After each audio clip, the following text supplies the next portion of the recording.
From the opinion pages of the Wall Street Journal, this is Potomac Watch. Is the much-touted Republican election wave this year turning into a ripple? That's one possible message from recent elections, including a pair of congressional special elections in New York State to fill open seats in Congress. Democrats won in a swing district in the Hudson Valley on Tuesday, where Republicans were favored, and they came closer than expected in another seat in western New York. Has the Supreme Court's abortion decision changed the political climate enough for Democrats to hold their House majority in November? That's an important question. Welcome. I'm Paul Gigot with the Wall Street Journal editorial page and with my colleagues and election watchers par excellence, Kim Strassel and Kyle Peterson. Welcome to you both. So Mark Molinaro lost to Pat Ryan in Congressional District 19 in New York. That's in the Hudson Valley north of New York City. And he won with 51.9% of the vote. He actually ran 2 points ahead of Joe Biden's showing in that district in 2020. His big issue was abortion. Pretty much the only thing he ran on, Kim. I mean, it was all abortion all the time. And then in New York 23, in the western part of New York, the Republican Joseph Sempolinski won, but only by about 6 points in a very solid GOP district. Should have been a runaway. Sempolinski ran 4 points behind what Donald Trump did in 2020. What do you make, Kim, of these two district results? Well, a couple of things. One thing I would note, and kudos to the Democrats, is, again, the question of candidate quality. It's all important. One thing to say about Pat Ryan, yes, he ran largely on an abortion message, but he was also one of those types of candidates that Democrats have become very good at recruiting lately. He's an Iraq veteran. He's a former business owner in this moderate district. West Pointer, I think, too, right? Yep, exactly. Ran away from the label progressive. Instead, he talked about his interest in funding law enforcement, etc. So he much more fit the mold of this particular district. You are right that he largely ran on an abortion message. An example, there was an ad that his campaign and the DCCC put out at the beginning of August, and it just basically ran, the words were, "The sad truth, Mark Molinaro and the Republicans oppose a woman's right to choose." And it accused Republicans, if they were in power, of wanting to have a national abortion ban that they would pass through Congress. And that certainly seemed to matter to a lot of independent women, or moderate women, I should say, in the district. There were certainly a lot of anecdotal interviews with them. We'll see if there's any future polling on this. Now, Republicans, their main excuse for they're not a great night was that this is a closed primary system, so only Republicans and Democrats really were voting in it. There were a lot of independents who are unhappy with Joe Biden, who are not accustomed to going and voting out for a special election on a primary day. Okay, if you buy into all that. But I think the bigger line is what you said, Paul, in the opening, is that this is not what you would expect to see if you were really going to have a red wave out there between this race and the one that you mentioned up in Elmira, the Southern Tier District, with Joe Sempolinski, who won. You should have had a much bigger and easy wins for Republicans in both of those districts. And it's interesting because there does seem to be a Dobbs decision, the Supreme Court Dobbs decision overturning Roe v. Wade demarcation line here in the special election performance this year. Before Dobbs, Republicans had outperformed their 2020 showing in the presidential race in the congressional special by 19 points in California 22, and then in Texas 34 by 9 points. And of course, in Virginia and New Jersey gubernatorial races last year, Republicans had a swing of about 13 points from 2020. Well, since Dobbs, Republicans have underperformed by 6 points in a Nebraska 1 district,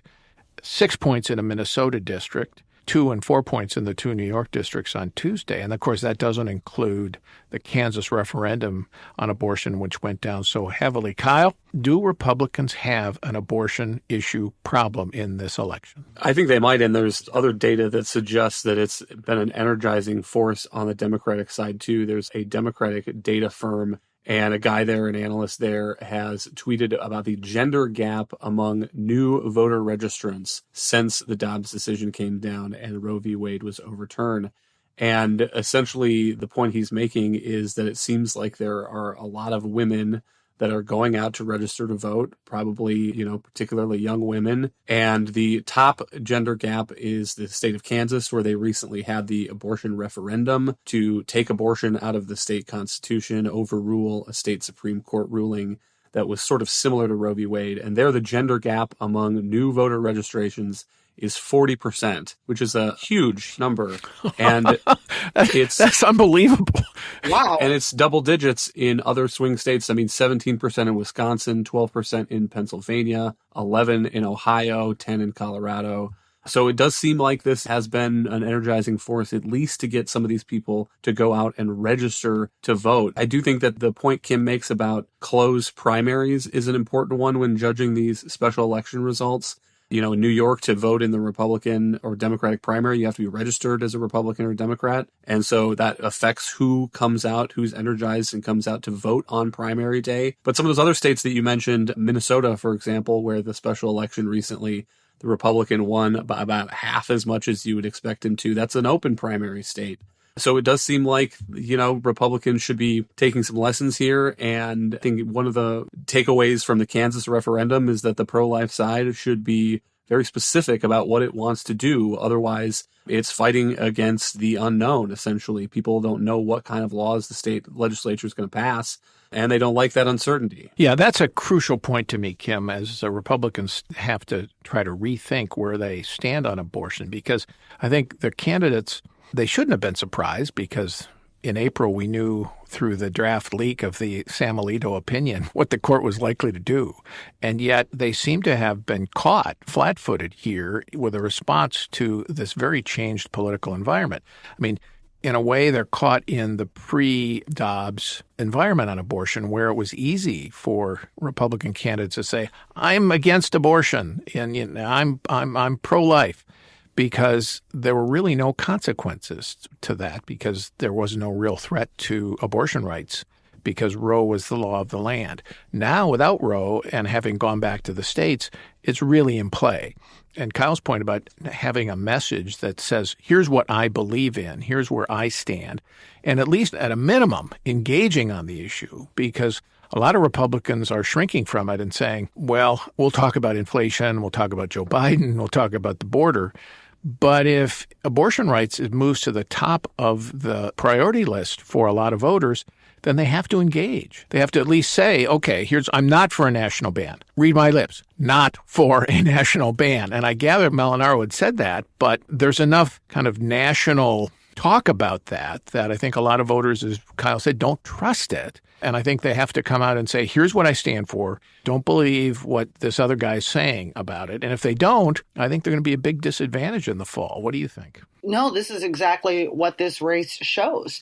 You were right. Molinaro did come out and said, I'm not for a national ban. But then people wanted to know, well, are you for a state ban? And if you're not, what is your position? How would you protect this right? And a lot of Republicans are not willing to go there, I think in part because they haven't figured it out. And the double problem that they have is Democrats have figured it out, okay? And in some ways, it's just easier on the Democratic side, because all of these candidates on the Democratic side are saying, if you elect me and Democrats are in charge in Washington, we are going to pass a law that protects your right to choose. And people feel satisfied with that. They might not know all the ins and outs of it, but the discussion is about protecting, quote, your right to choose. Republicans are on the defense in that a lot of Americans want to know, well, how far are you going to restrict me? That's a fundamentally different question, but it's one that's obviously going to be asked of Republicans, because so many Republicans say that they oppose abortion. So where are your limits? What are your lines? And if they're not going to come up with answers to that, and by the way, those answers may be different for every district or every state you are in, because there are different dynamics at play in the electorate, but they are going to have to sit down or at least come up with some sort of broader national messaging on this that puts them in a place where where voters feel as though they are answering that question. A couple of additional points. Obviously, the chances that there will be an abortion ban passed in New York, let's just say 0. Right. And that's no matter who wins the governor's race in the fall, because the Assembly and the state Senate are dominated by Democrats, heavily gerrymandered, no chance. that they would do anything to minimize abortion rights in New York State. On the other hand, this turnout does, I think, bode ill for Lee Zeldin, the Republican candidate for governor in New York, against the current governor who replaced Andrew Cuomo, Kathy Hochul. There had been some hope in Republican circles that Zeldin, though he's trailing in the polls, could, if there were a red wave election, pull off an upset. I think that these results in New York suggest that's going to be a very long shot. Kyle, what do you think? I think that's right, though I was skeptical that it was anything other than a long shot anyway, just given how blue New York has trended lately. I mean, I grant that it has had Republican governors, though, not in my professional memory. It's been a while since George Pataki was up there in Albany. That's really not nice to say, Kyle. Pataki is not in my memory. That's not that long ago. I mean, Pataki is, he's still living. He's not Mario Cuomo. So I don't know. I think New York has gotten to be a pretty blue state, but who knows? I mean, as we've discussed, anything could happen between now and election day. And, we could have $5 gas again and really bad inflation numbers. If inflation numbers tick back up again, then maybe you will start to see these trends turning around and the red wave gaining strength again. Who knows?